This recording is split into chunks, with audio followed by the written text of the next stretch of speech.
OMG's win. Thank you very much, guys, as I'm joined here by OMG's Cool, who played a fantastic Zilean. Cool, tell me how you were able to beat out Fnatic, who looked so strong earlier in the day.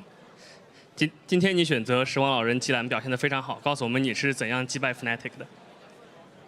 基兰的这个英雄选择在我们之前的训练赛里面经常会用的，也是我们打得比较熟练的一个体系，所以今天就拿出来用了。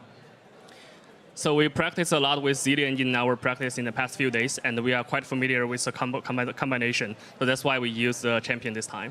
Okay, now after yesterday, you seem to be a totally different player doing so well. What clicked in your mind after yesterday that allowed you to show up here so big today? 和昨天相比，今天你感觉完全判若两人。你觉得是什么重新激发了你的灵感，让你重新回到状态来的？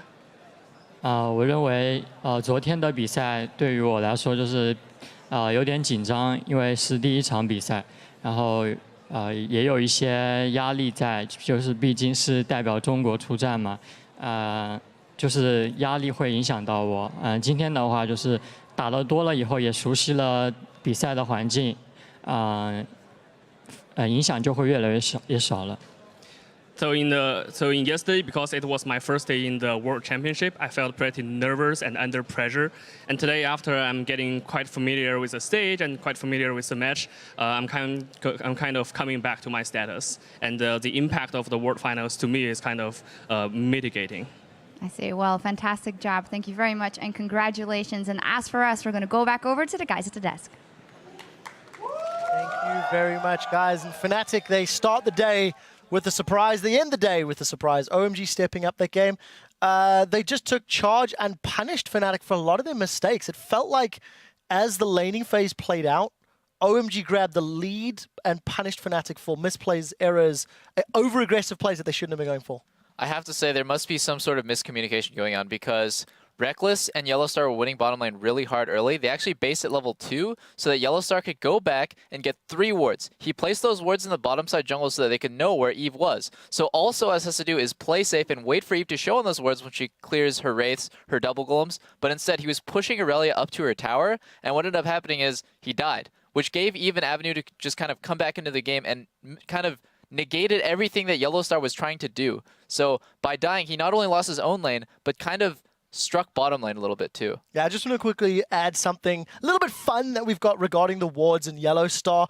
It is a little segment that we're going to throw in, which we're going to call a debate club. And we'll see if... You've been waiting for this, haven't you? I have. Freak, you quite like this play. Yeah, so this is... I wish we could run it slower than this, but basically, clearing away the pink ward like that, normally Dada's supposed to be super safe doing that. It's on his side of the map, his AD carries nearby. There's no way, practically, there's any vision on his Evelynn teammate. And you almost never get to aggressively kill someone else's pink ward. You rarely get to do that. It's usually incredibly greedy. Bubble into red buff Evelynn, you die. And yet here's Thresh hitting it anyway. And Dada's like, why is he doing this? Why is he doing this? Evelynn's not here. Oh god, Kha'Zix.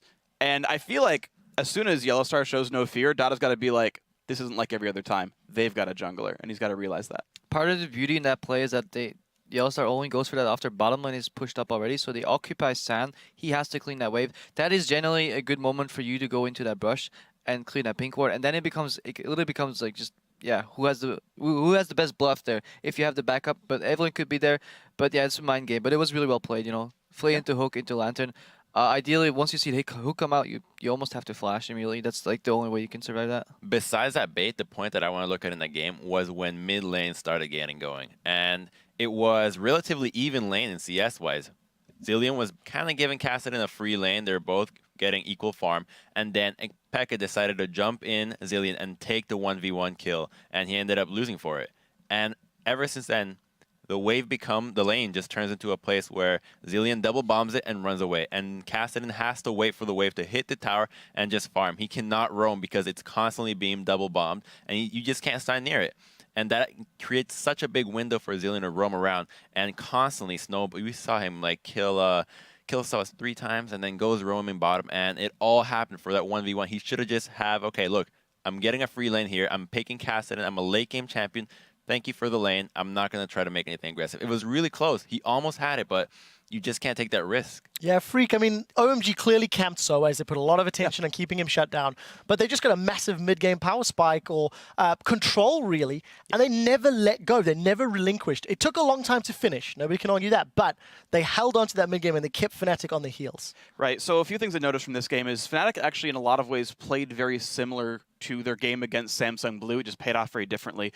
And that Peke is still doing very well in minion kills, right? He did well against Dade, he did well against Cool in minions, but we even saw it against Dade as well. There was a point where he has ulti on Ahri, Dade didn't, and he goes for the all-in and actually loses the fight. Casterman has barely traded the kill back, and yet ulti up still loses that battle. And here again, we're seeing Peke go for these all-ins against a level 6 Zillion, whose like big power spike is level 7, level 9, right? Like, and so he's like not even understanding how the fights are supposed to work in lane, gives away advantages there.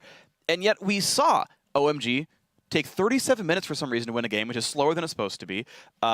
You saw Fnatic actually had these really good ways at holding the pushes for a while. Like Fnatic clearly plays mid to late game fairly well, but my God, did they screw up the first 15. Yeah, I completely agree. Unfortunately, we do have to roll this one on. There's still 2 games to get through. But before we get to those games, we're going to take a minute quickly to check in on the conversation that is taking place on Twitter. We're going to remind you earlier what the question was. And we asked all of our viewers what surprised you the most from day 1 Singapore and why. We picked a few of our favorite responses. And I'm just going to quickly run through. From @Satine Low, I was most surprised by Xiao solo killing Cool in the mid lane was so impressive. Doublelift.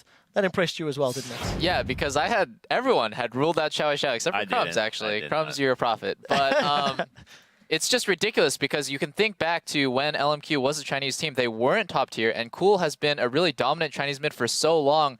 You wouldn't have expected Xiao to just come out God mode, guns blazing, and just solo kill Cool like that. There's a lot of pressure on him. We'll see him again playing against Samsung Blue later. Right, next is from @iRask. What surprised me the most was the individual skill of Kaboom. They are very close in lane, something no one expected once again except Crumbs. Crumbs was talking Kaboom before the event, and you know they surprised you as well. Yeah, you know, I think that they're going to have a good showing today, and maybe they can get that win. Maybe they can take down Alliance. We will find out. Next one's from @Yamazuya. What's up, buddy? I'll be honest, I did not expect the copious amounts of apple pie we got served on day 1. Please, sir, I want some more. And I think I wouldn't mind some of that as well. I'd like to mention that, since we're talking about Zhao, seems like the real hyperbolic time chamber just takes a little bit longer to work is North America. It goes from China to NA, goes out of it, beats up the best mid laner in China. Yep. Is that true? Yeah, I'm still waiting for that. It takes a while. I'm in the chamber, boys. Give me 2 more years and I'm ready. All right, guys, let's roll this on. You can share your 2 cents by tweeting to us @LOL eSports. Use that hashtag Worlds. We've still got much more league action coming your way. After the break, Alliance will look to rebound and put a win on the board as they take on international wildcard Kaboom eSports. Guys, don't go anywhere. The championship returns after this. He's going to try to do what he can as well. Already Dada falls. And this is Lovely coming down. He's going to start putting in some damage. Looking to try something here. Going caught out, but it goes aggressive onto Soaz. The lance are thrown out, but he just can't get on it. Yellow Star again goes down without the rest of the team as he tries to pull them away, but they will not follow him.